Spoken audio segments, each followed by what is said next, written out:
Finally USA ने Iran पर attack कर दिया है। अब ये युद्ध ईरान वर्सेस यूएसए हो गया है। यूएसए की B-2 बॉम्बर ने ईरान के 3 न्यूक्लियर साइट पर दे दनादन बम गिरा दिए। यूएसए और इजराइल का अब ये कहना है कि अब हम शांति की ओर बढ़ रहे हैं, क्योंकि हमने ईरान के न्यूक्लियर फैसिलिटी को तबाह कर दिया है। डोनाल्ड ट्रंप ये कह रहे हैं, मैं नहीं चाहता था इन दोनों युद्ध में मैं पड़ूं, लेकिन मजबूरी में मुझे ये सब करना पड़ा। डोनाल्ड ट्रंप ने ट्वीट किया और इसमें ये लिख रहे हैं, we have completed our very successful attack on the 3 nuclear site in Iran including Fordow, Natanz and Isfahan. All plane are now outside of Iran air space. A full payload of bomb was drop on the primary site Fordow. मतलब Fordow जो एक nuclear site है Iran का, वहाँ इन्होंने B-2 bomber से bomb गिरा दी है। और इनका ये भी कहना है कि अमेरिका का कोई भी मिलिट्री को कुछ हुआ नहीं है और वे सक्सेसफुली अपने देश लौट चुके हैं। ईरान ने भी ये कबूल कर लिया कि हाँ, मेरे 3 साइट पे अटैक हुए हैं और कोई भी सिविलियन मारा नहीं गया है। B-2 बॉम्बर एक ऐसा क्राफ्ट है जो अपने अंदर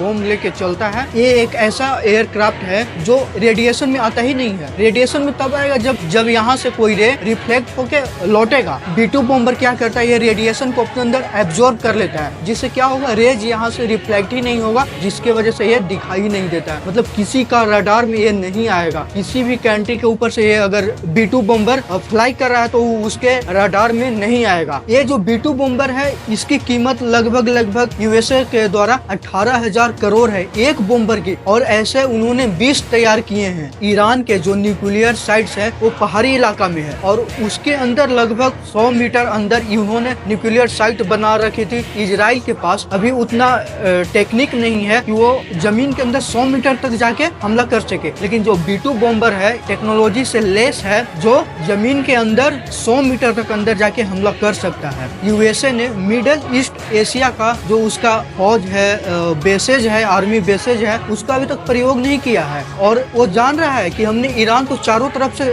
घेर चुके हैं, फिर भी वो उसका इस्तेमाल नहीं कर रहा है। उसका इस्तेमाल अब आने के समय में होगा, क्योंकि इजराइल भी जान रहा है, यूएसए भी जान रहा है। ईरान कुछ न कुछ रेडिकुलेट जरूर करेगा, तुरंत तो नहीं करेगा लेकिन वो करेगा जरूर। शांत तो कोई नहीं बैठने वाला है ना। यूएसए ये जानता है कि ईरान कुछ बड़ा करेगा, वो अभी नहीं करेगा, लेकिन जो भी करेगा वो इतना बड़ा करेगा जो पहले कभी नहीं किया गया था। इसीलिए यूएसए ने आसपास देश में जितना भी आर्मी बेसेज है उसका प्रयोग अभी तक नहीं किया है, लेकिन वो उसका प्रयोग इस टाइम पे करेगा, इसे रेडिकुलेट करने के लिए। देखिए, जो भी लड़ाई इस दुनिया में हो रहा है ना, वो उसका मेन कारण क्या है, सत्ता। कोई भी अपना पावर लूज नहीं करना चाहता। डोनाल्ड ट्रंप एक राजा बने हुए हैं, सबके वकील बने हुए हैं, सबका जज बने हुए, इसलिए कि हम ये पावर को लूज ना करें। वो चाहते हैं कि पूरा दुनिया हमें इस नजर से देखे जैसे हम ही पूरी दुनिया को कंट्रोल कर रहे हैं। ईरान के जो पीएम है वो क्या सोच रहे हैं कि अगर हमने उसे युद्ध नहीं किया तो हमारे देश की जनता क्या सोचेगी कि अरे यार, इसके पास तो उतना पावर ही नहीं है। वो भी अपना पावर नहीं लूज करना चाहते। इजराइल में भी वही कंडीशन है कि हाँ, वहाँ का भी गवर्नमेंट ये नहीं सोच रही कि हम अपना पावर लूज कर ले। मतलब इससे कह सकते हैं दुनिया में जो भी लड़ाई हो रही है उसके पीछे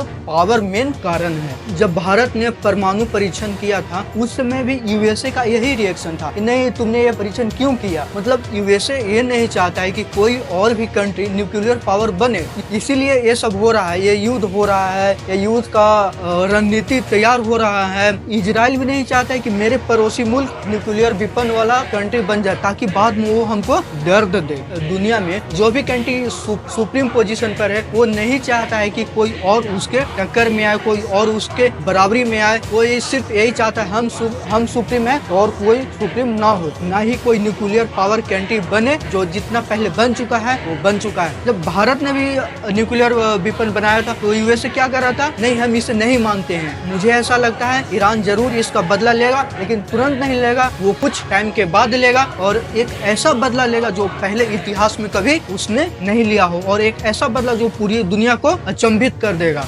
बाय।